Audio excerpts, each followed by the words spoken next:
Mais là, au Québec, il y a un besoin criant, urgent, d'un meilleur accès aux soins de santé, puis de désengorger le système. Et là, depuis des années, les chiropraticiens demandent le droit de poser des diagnostics, de recevoir des patients sans référence d'un médecin. Les ostéopathes ont un avis favorable de l'Office de la protection, de l'Office des professions depuis le printemps 2022.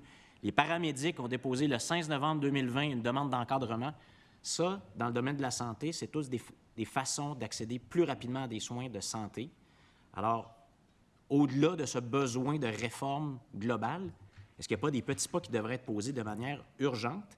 Qu'est-ce qui bloque? Qu'est-ce qui empêche de faire ça maintenant? Puis c'est quoi l'échéancier pour ces pas-là rapidement? Merci. Merci encore pour la question, parce que, outre la modernisation, j'ai deux priorités quand le gouvernement, le premier ministre m'a donné le mandat des ordres professionnels. Naturellement, la première était l'allègement, l'ouverture, le décloisonnement au niveau de la première ligne dans le domaine de la santé.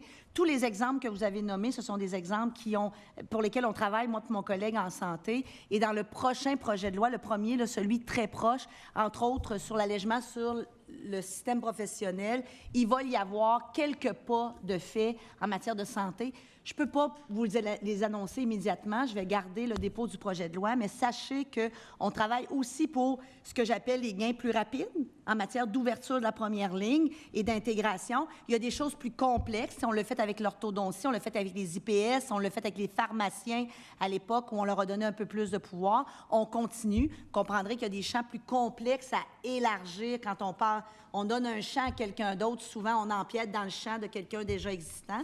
Mais oui, là, ça fait partie de nos priorités, effectivement. M. Jean-Talon, 55 secondes. Donc, au-delà de ce délai-là, le délai général là, pour la grande réforme, est-ce que vous êtes capable aujourd'hui de nous donner cet échéancier-là, disons, pour les chiro, les paramédics, les ostéopathes? Est-ce qu'il y a des choses qui s'en viennent là, maintenant? Parce que les besoins, ils existent, puis il y a des professionnels qui sont prêts à les donner, les services. Puis il y a plein de gens qui sont prêts à y aller aussi, à faire appel à ces services-là. Madame la ministre, 30 secondes.